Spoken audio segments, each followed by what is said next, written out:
कहानी एक underworld king की सीजन 2 ये मोहब्बत है।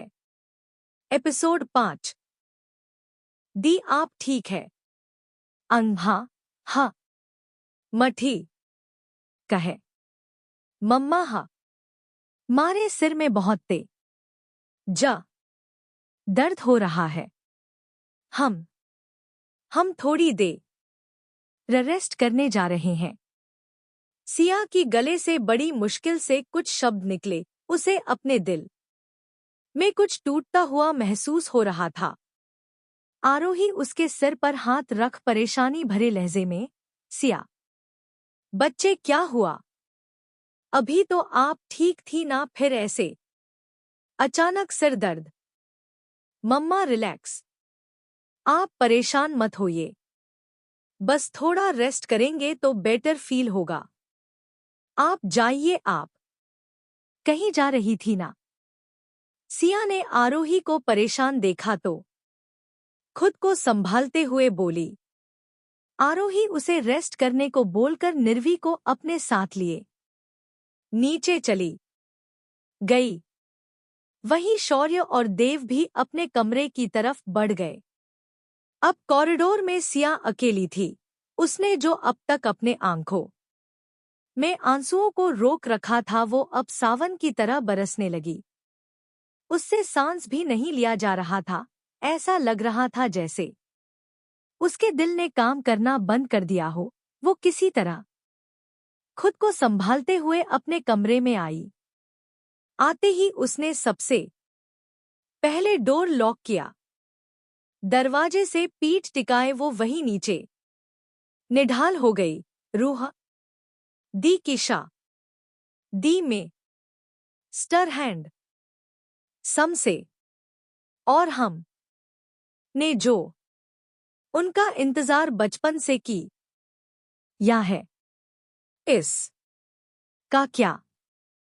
शिव जी क्यों क्यों क्या हमारे प्यार में कोई कमी रह गई? क्या हमारे इंतजार में कोई कमी रह गई या हमारे इबादत में कोई कमी रह गई जो आप हमें इतनी बड़ी सजा दे रहे हैं? हम उन्हें किसी और का होते हुए कैसे देख पाएंगे? नहीं नहीं शिव जी, आप हमारे साथ ऐसा नहीं कर सकते। सुना आपने, आप हमारे साथ ऐसा नहीं कर सकते। घुटनों में अपना चेहरा छुपाए सिया फफक कर रो पड़ी। उसके दिल का दर्द इस समय कोई नहीं समझ पा रहा था। नीचे आरोही ने जैसे ही शिवाय को बताया कि रूही शादी के लिए तैयार है, शिवाय के खुशी का कोई ठिकाना ही नहीं था। नीचे से आती सभी के हंसने की आवाज सिया के कानों में ऐसा लग रहा था जैसे किसी ने गर्म शीशा पिघलाकर डाल दिया हो। वो भागते हुए वॉशरूम में घुस गई। उसने झट से शावर ऑन किया और उसके नीचे खड़ी हो गई। शावर का ठंडा पानी मौस के चेहरे से लेकर उसकी पूरी बॉडी को भीगा रहा था, लेकिन उसके दिल को जो ठंडक पहुंचाने का काम करता था वो अब किसी और का होने जा रहा था। उसके आंखों से बहते हुए आंसू शावर के गिरते पानी में कहीं खो जा रहे थे। लगभग 3 घंटे तक वो शावर के ठंडे पानी के नीचे खड़ी भीगती रही। ठंड से पूरा शरीर कांप रहा था, लेकिन सिया को जैसे कुछ होश ही नहीं था। अधखुली आंखों से उसने सामने देखा तो रुद्र उससे दूर जाता हुआ दिखा, जिसे रोकने के लिए उसने अपना कांपता हुआ हाथ उठाया और अगले ही पल वो बाथरूम के फर्श पर बेहोश हो गई। इधर माहिरा की बात सुनते ही रुद्र की भौहें तन गई। अभी वो कुछ कहता उससे पहले ही मीरा चहकते हुए, हमें पता है तुमने अपने भाई के कान में सब कह दिया है, लेकिन फिर भी हम तो अपने बेटे को बताएंगे। रुद्र बेटा, हमने और वीर जी ने तुम्हारे लिए एक लड़की पसंद की है और मजे की बात यह है कि उस लड़की को तुम बहुत अच्छी तरह से जानते हो। मॉम प्लीज, आपको जो सही लगे वो करिए, मैं बहुत थक गया हूँ तो मुझे अभी रेस्ट करना है। रुद्र का मूड पहले ही खराब था, अब शादी की बात सुन और भी खराब हो गया और इसी इझल्लाहट में उससे इस रिश्ते से इनकार भी नहीं हो पाया। मीरा उसे कमरे में जाते देख पीछे से, अरे बेटा पर नाम तो सुन लो उस लड़की का, वो तुम्हारी फ्रेंड रूही है जिसे हमने पसंद किया है। रुद्र के बढ़ते कदम रुक गए, उसने बिना मुड़े अपने माथे पर हाथ रखा और बोला, मॉम मैंने कहा ना कि आपको जो ठीक लगे वही करिए, मैंने कभी आपको कुछ भी करने से मना किया है। अगर आपको रूही पसंद है तो कब शादी करनी है मुझे बता दीजिएगा, मैं टाइम से पहुंच जाऊंगा। अरे ये कैसी बात हुई भला, टाइम से पहुंच जाओगे? शादी में तो पहले सभी फंक्शन होते हैं ना, उसके बाद ही शादी होती है। अब हमारी शादी में तो कुछ हुआ ही नहीं, लेकिन हम अपने बच्चों की शादी में सभी फंक्शन रखेंगे। वीर जी ये ना एकदम आपकी तरह अवाड़ू और खड़ूस होता जा रहा है, हम बता दे रहे हैं। डाइनिंग टेबल पर बैठे वीर की आंखें छोटी हो गई, बीवी तुम्हें नहीं लगता तुम आजकल कुछ ज्यादा बोलने लगी ही ना? हमें नहीं लगता, क्या करेंगे आप? मीरा अपने साड़ी का पल्लू कमर में टक कर तीनों हाथ कमर रखते हुए बोली। बस यही वीर बाबू का गुस्सा पल भर में गायब हो गया, क्योंकि उनकी नजरें थी मीरा की पतली कमर पर अटक गई थी। वाइन कलर के साड़ी में वह आज भी वही 19 साल की मीरा लगती थी, जिसपे वीर का पत्थर दिल मोम की तरह पिघला था। इधर मल्होत्रा मेंशन, अनु यार कहाँ ही तुम, कितनी देर से तुम्हें आवाज लगा रहा हूँ। क्या हुआ आरव, क्यों इतना गला फाड़ कर चिल्ला रहे हैं?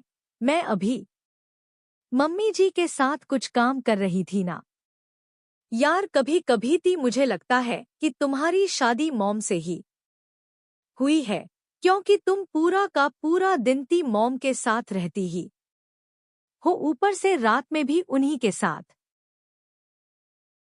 खबरदार नालायक, जो मेरी बेटी के ऊपर ऐसे चिल्लाया ती। हम दोनों रूहांश की पत्नी के लिए गहने देख रहे थे, लेकिन तुम्हें ये सब नहीं समझ में आएगा, इसीलिए तुम अपनी डॉक्टरी में ही मस्त रही। आरव को डांट पड़ते देख अनीशा मुंह दबा कर हंसने लगी। वही आरव बाबू की तो अब बोलती बंद हो गई अपनी माताजी को सामने देख, क्योंकि ये भड़तिया मम्मियां अपना हथियार, झाड़ू, बेलन, वाइपर और तो और अपना स्लीपर उठाने में पीछे नहीं हटती। जो फिलहाल आरव बाबू अभी इनमें से कुछ नहीं खाना चाहते थे, इसीलिए वो मुंह पर ताला लागे वॉशरूम में घुस गए। अब तो अनीशा और सपना जी की जो हंसी छूटी वो तो पूछो ही मत। उनके हंसने की आवाज जैसे ही आरव के कानों में पड़ी, वो एकदम से चिढ़ गया। शॉवर के नीचे शर्टलेस खड़ा रुद्र आंख बंद कर कुछ सोच रहा था। रूही को वो बचपन से जानता है, लेकिन कभी भी उस नजर नहीं देखा कि बात शादी तक पहुंच जाए। आंखों के सामने सिया का खिलखिलाता चेहरा आ गया, लेकिन जैसे ही रूही की कही बातें याद आई कि सिया किसी का इंतजार बचपन से कर रही है, ये याद आते ही रुद्र की आंखें एक झटके से खुल गई। चेहरे पर आए पानी को हाथों से पोंछते हुए उसने बालों में हाथ फंसा गहरी सांस लेते हुए कहा, नो रुद्र, तुझे किसी के बारे में सोचने की कोई जरूरत नहीं है।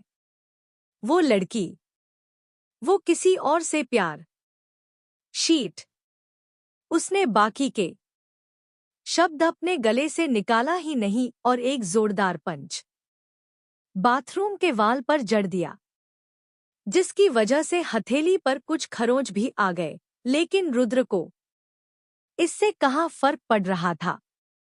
उसने गुस्से में खुद को मिरर में देखते हुए कहा, रुद्र सिंघानिया को कंट्रोल करने की कोशिश कर रही हो तुम, लेकिन ऐसा हो नहीं सकता। मैं रूही से शादी करूंगा।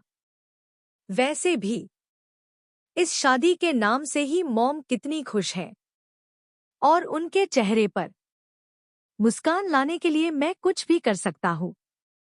कुछ देर बाद रुद्र खुद को रिलैक्स कर बाथरूम में बाहर आया और सीधा क्लोजेट एरिया की तरफ बढ़ गया। उसने अब डिसाइड कर लिया था कि वो रूही से शादी करेगा। उसके इस डिसीजन से सिया के मासूम से दिल पर क्या गुजर सकता है, उसे अभी इसका अंदाजा भी नहीं था। नीचे मीरा ने अब तक आरोही तक ये खबर पहुंचा दी थी कि रुद्र शादी के लिए तैयार है। फिर क्या था, दोनों फैमिली में इस वक्त आने वाली खुशियों की तैयारियां शुरू हो गई। आरोही और मीरा दोनों ने कल पंडित जी के पास जाने का डिसाइड किया ताकि रोके के लिए कोई अच्छा सा मुहूर्त निकलवा सके। मीरा तो अपने बेटे की शादी के लिए इतनी एक्साइटेड हो गई कि रात में ही वीर को शॉपिंग पर चलने को कह रही थी। वही वीर बेचारा अपनी मासूम सी बीवी को किसी तरह समझा बुझाकर कल चलने को मनाया। माहिरा इस वक्त अपने बेड पर पेट के बल लेटी अपने मोबाइल में व्हाट्सएप पर स्टेटस चेक कर रही थी। स्टेटस चेक करना तो बहाना था, असल में उसे देव को ऑनलाइन देख खलबली मची हुई थी। देखो तो, हमसे तो ऐसे दूर भागते हैं जैसे हमें कांटे लगे रहते हैं, और अब इतनी देर से ऑनलाइन है, पता नहीं किसके साथ अपने जीने मरने की कस्में खा रहे हैं। बाबू, सोना, मैं सिर्फ तुमसे प्यार करता हूँ और शादी भी तुमसे ही करूंगा हूँ। लेकिन इन्हें नहीं पता कि इनके हाथों की लकीरों में तो हमारा नाम लिखा जा चुका है। लेकिन माहिरा, इन्होंने तो कल खुद कहा कि इनके लाइफ में कोई लड़की नहीं है, और इनकी आंखों में भी सच्चाई साफ साफ दिख रही थी। तो फिर ये इतनी देर तक ऑनलाइन कर क्या रहे हैं? देखे तो जरा अपने दिल के हाथों। मजबूर माहिरा ने आखिर देव को वीडियो कॉल लगा ही दिया। वही देव जो मोबाइल स्क्रॉल करते हुए नीचे जा ही रहा था कि माहिरा का वीडियो कॉल देख उसने अपने कदम वापस लिए और कमरे में आ गया। देव बिना किसी भाव के सामने स्क्रीन पर देख रहा था, जहां माहिरा अपनी बड़ी बड़ी पलकें झपकाते हुए उसे ही देख रही थी। 5 मिनट तक दोनों में से किसी ने भी कुछ नहीं कहा। देव चिढ़ते हुए, क्या हुआ? कुछ बोलोगी भी या सिर्फ मुझे देखने के लिए कॉल किया है? आप इतनी देर से ऑनलाइन क्या कर रहे थे? माहिरा एकदम गंभीर लहजे में बोली। एक पल को तो देव उसे देखता रह गया, क्योंकि आज तक उसने माहिरा को इतना सीरियस नहीं देखा था। कुछ देर उसे देखने के बाद देव उससे अपनी नजरें फेरते हुए, तुमसे मतलब तुम्हें बताना मैं जरूरी नहीं समझता, तो किसे बताना जरूरी समझते हैं आप? उसे ही जिसे मैं बताना चाहूंगा। तो आपके उसे में हम नहीं आते। ये फालतू की बातें करने के लिए मेरे पास टाइम नहीं है। अगर कोई इम्पोर्टेंट बात हो तो बोलो, वरना मैं कॉल कट कर रहा हूँ।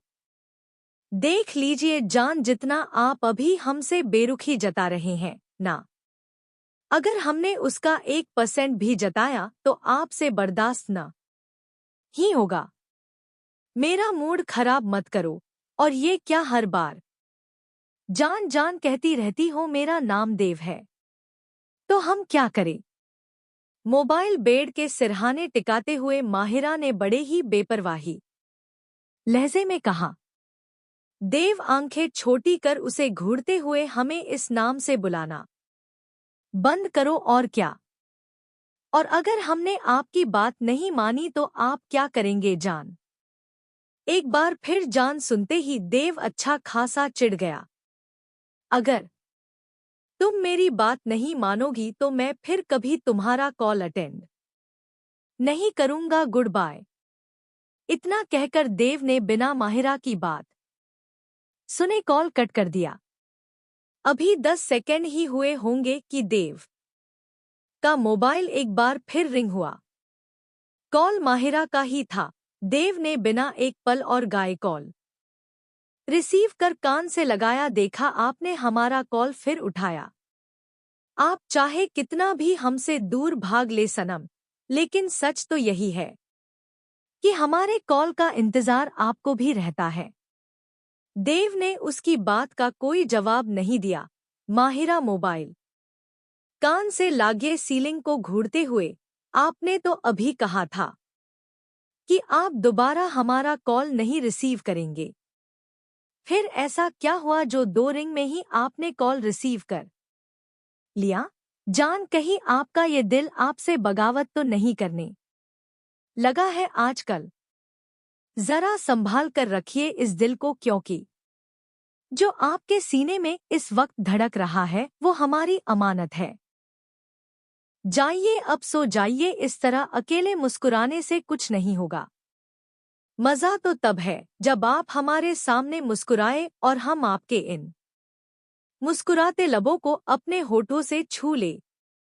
इतना कहकर माहिरा ने तो कॉल कट कर दिया था, लेकिन देव बाबू के दिल की धड़कनें 100 की स्पीड पार कर चुकी थी। उसके बेबाकीपन की वजह से आरोही सिया के लिए खाना लिए उसके कमरे में आई।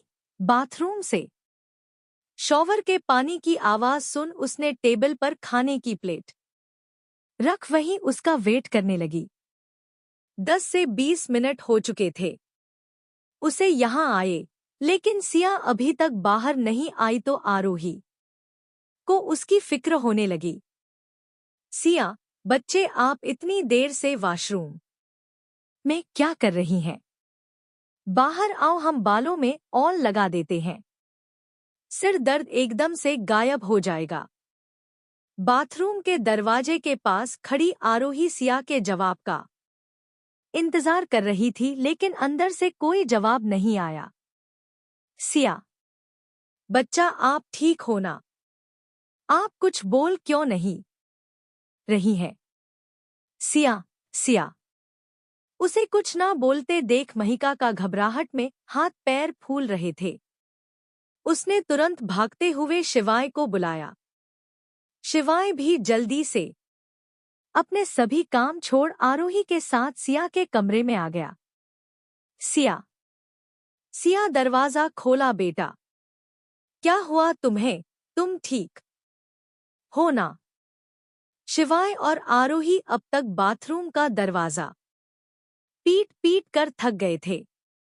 सिया के कमरे में इस वक्त देव, रूही, निर्वी के साथ साथ राजवीर, प्रिया और शौर्य भी आ चुके थे। सभी के चेहरे पर घबराहट दिख रही थी। आरोही का तो रो रो कर बुरा हाल हो गया था। ज्यादा देर ना करते हुए शिवाय और राजवीर दोनों ने मिलकर बाथरूम के दरवाजे को तोड़ दिया। दरवाजा जैसे ही खुला, सामने देख सभी के होश उड़ गए। बाथरूम के फर्श पर बेहोश पड़ी सिया का चेहरा एकदम सफेद पड़ गया था। ऐसा लग रहा था जैसे शरीर का सारा खून खत्म हो गया है। ऊपर से शॉवर का पानी अभी भी सिया के ऊपर गिर रहा था। उसे इस हालत में देख सभी की आंखें बड़ी हो गई। आरोही ने भागते हुए तुरंत उसका सिर अपनी गोद में उठाया। सिया, सिया बच्चे क्या हो गया तुम्हें? प्लीज आंखें खोलो, देखो मम्मा आ गई है। बच्चा, प्लीज मम्मा से बात करो। प्रिया ने जल्दी से शावर बंद किया। आरोही को इस तरह रोते देख शिवाय ने सबसे पहले सिया को अपनी गोद में उठाया और कमरे में आ गया। सिया को बेड पर लिटाते हुए शिवाय ने प्रिया से उसके कपड़े चेंज करने को कहकर कमरे से बाहर निकल गया। सभी जेंट्स कमरे से बाहर चले गए। शिवाय ने जल्दी से डॉक्टर को फोन कराने को कहा। सिया को इस हालत में देख इस वक्त उसके दिल पर क्या बीत रही थी ये कोई नहीं समझ सकता था। कमरे में अब तक आरोही और प्रिया ने सिया के कपड़े चेंज कर दिए थे। आरोही अभी भी सिया का हाथ थामे उसके सिरहाने बैठी थी। थोड़ी देर बाद डॉक्टर भी आ गए। शिवाय जल्दी से उन्हें सिया के पास लेकर आया। डॉक्टर प्लीज देखिए मेरी बच्ची को क्या हो गया। डॉक्टर ने सिया की नब्ज चेक की जो बहुत ही धीरे धीरे चल रही थी। उन्होंने तुरंत एक इंजेक्शन सिया के हाथ में लगाया। थोड़ी देर बाद डॉक्टर कुछ मेडिसिन शिवाय को समझाते हुए बोले, देखिए मिस्टर रघुवंशी मैंने इंजेक्शन दे दिया है, थोड़ी देर में इन्हें होश आ जाएगा। जहां तक मुझे लगता है इन्हें किसी बात का बहुत ज्यादा स्ट्रेस ले लिया है जिससे ये बेहोश हो गई। ज्यादा देर तक पानी में भीगने की वजह से इन्हें फीवर भी हो गया है। आप मेडिसिन टाइम से देते रहिएगा, बाकी अगर कुछ भी प्रॉब्लम हो तो आप कॉल कर सकते हैं। राजवीर उन्हें बाहर तक छोड़ने चला गया। सिया ने किसी बात का इतना स्ट्रेस ले लिया कि वो बेहोश हो गई। ये सुनते ही आरोही ने अपने मुंह पर हाथ रख लिया। शिवाय ने सभी को आराम करने का बोल कमरे में भेज दिया। अब कमरे में सिर्फ आरोही और शिवाय थे। शिवाय ने आगे बढ़ सिया के पास बैठी आरोही के कंधे पर हाथ रखा। जाना प्लीज, खुद को संभालो, इस वक्त हमें सिया को संभालना है। मिस्टर रघुवंशी हमारी बच्ची ने किस बात का इतना स्ट्रेस ले लिया कि उसकी हालत इतनी खराब हो गई। क्या हमने उसकी परवरिश अच्छे से नहीं की? शशश, जाना रोना बंद करो, और तुमने हमारे सभी बच्चों की बहुत ही अच्छे परवरिश की है। फिर कभी ऐसा सोचना भी मत। एक बार सिया को होश में आ जाने दो, फिर हम उससे बात करेंगे। लेकिन पहले तुम रोना बंद करो। मैं 3 बच्चों के साथ एक और बच्चे को नहीं संभाल पाऊंगा, इसीलिए तुम अपने ये मोटे मोटे आंसू बहाना बंद करो। उसके सीने पर सिर रखे आरोही हल्के से मुस्कुरा उठी। थोड़ी देर बाद उससे अलग हो आरोही अपने आंसू पोंछते हुए बोली, आप जाकर सो जाइए, आज हम यही सिया के पास रहेंगे। तुम्हें लगता है मुझे तुम्हारे बिना नींद आएगा? वेल, तुम सो जाओ, मैं अपना पेंडिंग वर्क कंप्लीट कर लेता हूँ। आरोही के माथे को प्यार से चूम शिवाय ने एक नजर सिया पर डाली, फिर बाहर निकल गया। आरोही सिया के माथे पर हाथ फेरते हुए उसका मुरझाया चेहरा देखने लगी। ऑफिस से आने के बाद रूहांश फ्रेश होकर अभी बाहर निकला ही था कि उसका फोन रिंग करने लगा। टॉवल से अपने बाल पोंछते हुए उसने एक नज़र फोन की स्क्रीन पर डाली कि स्क्रीन पर चमकते नाम को देखते ही उसकी आंखें भी चमक उठी। फोन रिसीव कर उसने स्पीकर पर डाला। कैसी हो रूही? और इतनी रात को फोन कर रही हो, सब ठीक है ना? मैं बिल्कुल ठीक हूँ रूहांश, लेकिन सिया ठीक नहीं है। क्यों, क्या हुआ उसे? पता नहीं यार, वो बाथरूम में बेहोश हो गई थी। डॉक्टर अभी अभी एग्जामिन करके गए हैं। कह रहे थे स्ट्रेस की वजह से वो बेहोश हो गई थी। क्या अब ठीक है ना वो? हाँ, अब ठीक है। वैसे तुम्हें एक गुड न्यूज़ देनी थी। अच्छा, और वो क्या? मैं ना शादी कर रही हूँ। किया शादी, लेकिन किससे? रुद्र से। मेरी शादी रुद्र से हो रही है। कल मम्मा और मीरा आंटी पंडित जी के पास जाएंगी हम दोनों की कुंडली वगैरह चेक करवाने। हेलो हेलो आर रूहांश, तुम सुन रहे हो? ये लो कॉल ही कट कर दिया। रूही मोबाइल की घूरते हुए बोली। रूही की शादी वो भी रुद्र से हो रही है। ये सुनते ही रूहांश के हाथ से मोबाइल छूटकर नीचे गिर गया।